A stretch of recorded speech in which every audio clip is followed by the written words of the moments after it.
हरे कृष्ण भक्तों, आध्यात्मिक सिद्धि की चरम परिणति है भगवत ज्ञान।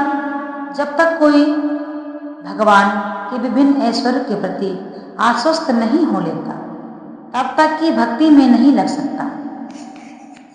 जो भक्ति में लगना चाहते हैं वह इस वीडियो को अंत तक देखें। सामान्यतः लोग इतना तो जानते हैं कि ईश्वर महान है, किंतु ये नहीं जानते कि वह किस प्रकार महान है। यहाँ पर उसका विस्तृत विवरण हम आपको बताएंगे। जब कोई यह जान लेता है कि ईश्वर कैसे महान है, तो वह ठीक से समझ लेने पर शरणागत होने के अतिरिक्त कोई अन्य विकल्प नहीं रह जाता। ऐसा वास्तविक ज्ञान भगवद गीता, श्रीमद् भागवत तथा अन्य ऐसे ही ग्रंथों से प्राप्त किया जा सकता है। इस ब्रह्मांड के संचालन के लिए विभिन्न लोकों में अनेक देवता नियुक्त हैं, जिनमें से ब्रह्मा, शिव, चारों कुमार तथा अन्य प्रजापति प्रमुख हैं। ब्रह्मांड की प्रजा के अनेक पितामह भी हैं और वे सब भगवान कृष्ण से उत्पन्न हैं। भगवान कन्हैया से उत्पन्न हैं। भगवान कृष्ण समस्त पितामहों के आदि पितामह हैं।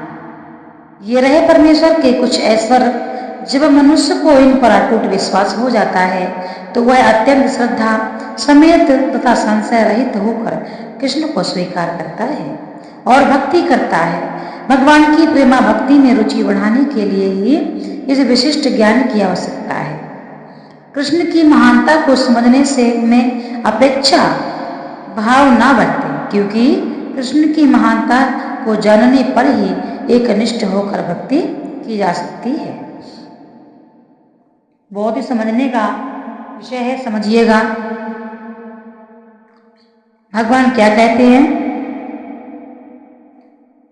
मैं सफल आध्यात्मिक तथा भौतिक जगतों का कारण हूं। प्रत्येक वस्तु मुझ ही से अधिभूत है। जो बुद्धिमान ये भली भांति जानते हैं कि वे मेरी प्रेम भक्ति में लगते हैं तथा हृदय से पूरी तरह मेरी पूजा में तत्पर होते हैं। भगवान क्या कहते हैं? जिस विद्वान ने वेदों का ठीक से अध्ययन किया हो और भगवान चैतन्य जैसे अधिकारियों के से ज्ञान प्राप्त किया हो तथा यह जानता हो कि इन उपदेशों का किस प्रकार उपयोग करना चाहिए, वही यह समझ सकता है कि भौतिक तथा आध्यात्मिक जगतों के मूल श्री कृष्ण ही हैं। इस प्रकार के ज्ञान से वह भगवत भक्ति में स्थिर हो जाता है। वह व्यक्ति की टीकाओं से या मूर्खों के द्वारा कभी पथभ्रष्ट नहीं होता। सारा वैदिक साहित्य स्वीकार करता है कि कृष्ण ही ब्रह्मा है, शिव तथा अन्य समस्त देवताओं के स्रोत हैं। अथर्ववेद में कहा गया है, यो ब्राह्मणं विदधाति पूर्व वो वही वेदांश गाप्यति स्म कृष्ण। प्रारंभ में कृष्ण ने ब्रह्मा को वेदों का ज्ञान प्रदान किया और उन्होंने भूतकाल में वैदिक ज्ञान का प्रचार किया। पुनः नारायण उपनिषद में कहा गया है, तब पुरुषों में वही तब भगवान ने जीवों की सृष्टि करनी चाहिए। उपनिषद में आगे भी कहा गया है, नारायण से ब्रह्मा उत्पन्न होते हैं, नारायण से प्रजापति उत्पन्न होते हैं और नारायण से इंद्र और 8 वसु उत्पन्न होते हैं और नारायण की से ही 11 रुद्र तथा 12 आदित्य उत्पन्न होते हैं। यह नारायण कृष्ण के ही अंश हैं। वेदों का ही कथन है, ब्राह्मणों देवकी पुत्र कृष्ण ही भगवान है। तब यह कहा गया, एको हुए नारायण आशीन ब्रह्मा न ईशान। यानी सृष्टि के प्रारंभ में केवल भगवान नारायण थे, न ब्रह्मा थे, न शिव, न अग्नि थी, न चंद्रमा, न नक्षत्र और सूर्य। महाउपनिषद में भी कहा गया है कि शिव जी परमेश्वर के मस्तक से उत्पन्न हुए। अतः वेदों का ही कहना है कि ब्रह्मा तथा शिव के सृष्टा भगवान की ही पूजा की जानी चाहिए। मैंने ही प्रजापतियों को शिव तथा अन्य अन्यों को उत्पन्न किया, किंतु मेरी माया से मोहित होने के कारण ये नहीं जानती कि मैंने ही उन्हें उत्पन्न किया। वराह पुराण में भी कहा गया है, नारायण भगवान हैं जिनसे ब्रह्मा पुत्र उत्पन्न हुए और फिर ब्रह्मा से शिव उत्पन्न हुए। भगवान कृष्ण समस्त उत्पत्तियों के स्रोत हैं और वे सर्व कारण कहलाते हैं। बहुत ही अच्छे से समझे। वे स्वयं कहते हैं कि सारी वस्तुएं मुझसे उत्पन्न हैं, अतः मैं सबों का मूल कारण हूं। सारी वस्तुएं मेरे अधीन हैं,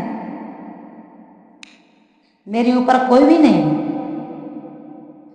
भगवान कृष्ण से बढ़कर कोई परम नियंता नहीं है। जो व्यक्ति प्रामाणिक गुरु या वैदिक साहित्य से इस प्रकार का कृष्ण को जान लेता है, वह अपनी सारी शक्ति शरण कृष्ण भावनामृत में लगाता है और सचमुच विद्वान पुरुष बन जाता है। उसकी तुलना में अन्य सारे लोग जो कृष्ण को ठीक से नहीं जानते, मात्र मूर्ख सिद्ध होते हैं। केवल मूर्ख ही कृष्ण को सामान्य व्यक्ति समझेगा। कृष्ण भावना भावित व्यक्ति को चाहिए कि कभी मूर्ख द्वारा मोहित न हो। उसे भगवद गीता की समस्त अप्रामाणिक टीकाओं एवं व्याख्याओं से दूर रहना चाहिए और दृढ़ता पूर्वक कृष्ण भावनामृत में अग्रसर होना चाहिए। ऐसा भगवान कहते हैं, कभी भी किसी की भावनाओं में नहीं बहना चाहिए। अटूट विश्वास होना चाहिए, भगवान से प्रेम होना चाहिए। मेरे शुद्ध भक्तों के विचार मुझ में वास करते हैं, उनके जीवन मेरी सेवा में अर्पित करते हैं और वे एक दूसरे को ज्ञान प्रदान करते हैं तथा मेरे विषय में बातें करते हुए परम संतोष तथा आनंद का अनुभव करते हैं। इसी को तो कहते हैं सत्संग। जब भी हम लोग आपस में बैठते हैं, बातें करते हैं, तो हम भगवान की चर्चा करते हैं। सत्संग यही है, भगवान की लीलाओं का चिंतन करना चाहिए, भगवान की लीलाओं की बातें करना चाहिए, भगवान की लीला सुननी चाहिए और सुनानी चाहिए।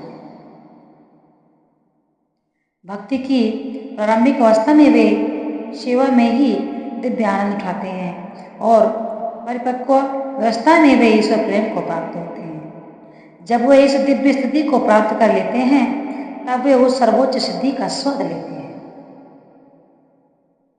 जो भगवत धाम में प्राप्त होती है। भगवान चैतन्य दिव्य भक्ति की तुलना जीव के हृदय में बीज बोने से करते हैं। ब्रह्मांड के विभिन्न लोकों में असंख्य जीव के हृदय में बीज बोने। देखिए भगवान आप क्या कहते हैं कि सृष्टि के जीव के हृदय में बीज बोने से करते हैं। जिनकी शुद्ध भक्त से भेंट हो पाती है, वह जिन्हें भक्ति समझने का अवसर प्राप्त हो पाता है। यह भक्ति बीज की सदृश है। यदि इसे जीव के हृदय में बो दिया जाए और जीव हरे कृष्ण मंत्र का श्रवण का कीर्तन करता रहे, तो बीज अंकुरित होता है।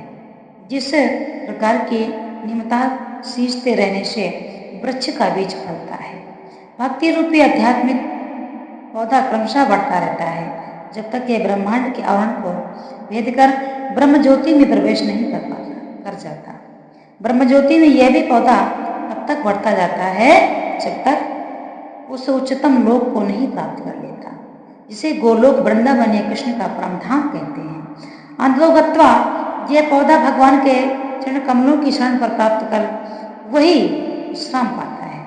इस प्रकार पौधे में क्रम से फूल तथा फल आते हैं, उसी प्रकार भक्ति रूपी पौधे में भी फल आते हैं और कीर्तन तथा श्रवण के रूप में उसका सिंचन चलता रहता है। बहुत समझने का विषय है।